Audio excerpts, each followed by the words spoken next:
Assalamualaikum warahmatullahi wabarakatuh. Perkenalkan, nama saya Isma Nurul Sulaida dari kelas Ekonomi Syariah. NIM saya 401190267. Di sini saya akan menjelaskan tentang analisis jabatan. Apa itu definisi analisis jabatan? Menurut Herman Sofyandi dan Dewi Hanggraini, analisis jabatan atau pekerjaan atau job analisis sebagai bagian dari manajemen sumber daya manusia dalam suatu organisasi merupakan suatu penentuan dari isi suatu jabatan yang meliputi tugas, tanggung jawab, dan hubungan dengan jabatan lain dalam organisasi serta persyaratan yang dibutuhkan agar seseorang mampu melaksanakan tugas pekerjaan dalam jabatan yang diembannya dengan baik.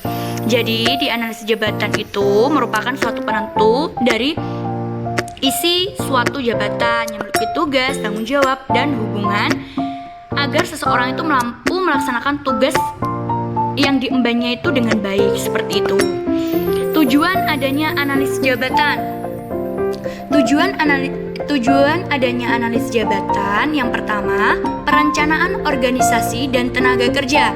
Maksudnya di sini itu berguna dalam perencanaan organisasi karena mendefinisikan kebutuhan tenaga kerja secara konkret itu pasti ya, dan mengkoordinasikan aktivitas tenaga kerja dan dengan jelas membagi tugas dan tanggung jawab. Yang kedua, rekrutmen dan seleksi. Jadi dalam tujuannya itu ada rekrutmen dan seleksi dengan menunjukkan persyaratan khusus dari setiap pekerjaan, misalnya keterampilan dan pengetahuan. Jadi kalau orang mau bekerja itu kita lihat juga keterampilan dalam pekerjaannya, pengetahuan tentang pekerjaan yang ingin diembannya, memberikan dasar yang realistis untuk perekrutan, pelatihan, penempatan, mutasi, dan promosi jabatan. Yang ketiga, administrasi upah dan gaji dengan menunjukkan kualifikasi yang diperlukan untuk melakukan pekerjaan tertentu dan risiko serta bahaya yang terlibat dalam kinerjanya. Ini membantu dalam administrasi gaji dan pengupahan. Analisis pekerjaan digunakan sebagai dasar untuk evaluasi pekerjaan. Jadi analisis pekerjaan itu digunakan juga sebagai evaluasi pekerjaan. Nanti dengan adanya itu membantu dalam administrasi gaji atau pengupahan, seperti itu. Yang kelima, pelatihan karyawan dan pengembangan manajemen. Analisis pekerjaan memberikan informasi yang diperlukan untuk manajemen program pelatihan dan pengembangan. Ini membantu untuk menentukan konten dan pokok bahasan dari kursus pelatihan. Selain itu juga membantu dalam pengecekan informasi lamaran, wawancara, penimbangan hasil tes, dan pengecekan referensi. Yang terakhir yaitu penilaian kinerja. Maksudnya di sini dari tujuan penilaian kinerja yaitu analisis jabatan ini membantu dalam menetapkan standar yang jelas yang dapat dibandingkan dengan kontribusi aktual setiap individu, seperti itu.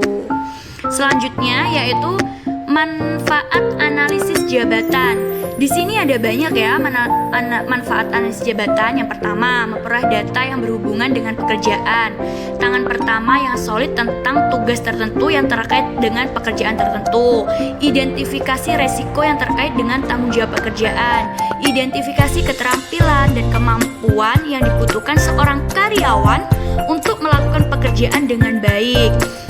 Identifikasi kompetensi kritis yang diperlukan untuk sukses, pengambilan keputusan yang lebih baik selama proses perekrutan dan keputusan penggantian yang lebih baik ketika karyawan keluar dari organisasi. Mendeskripsikan pekerjaan yang lebih spesifik dan akurat, mencari tenaga kerja sesuai kebutuhan, penilaian tentang kepentingan relatif suatu pekerjaan dengan pekerjaan lain, promosi penilaian kinerja yang ditingkatkan, berkontribusi dalam mengembangkan rencana kompensasi yang lebih adil, mendorong persyaratan pelatihan melalui pengetahuan yang lebih baik tentang setiap tugas pekerjaan, bantuan dengan objektivitas dengan memungkinkan pemisahan perasaan pribadi tentang seorang dari persyaratan pekerjaan, kemampuan untuk menawarkan penilaian karyawan prarekrut berdasarkan bukti dan tepat. agak banyak ya, yaitu manfaat analisis jabatan. Jadi dalam menentukan analisis jabatan kita juga harus tahu tujuan manfaatnya juga. Selanjutnya yaitu deskripsi dan spesifikasi atau persyaratan jabatan.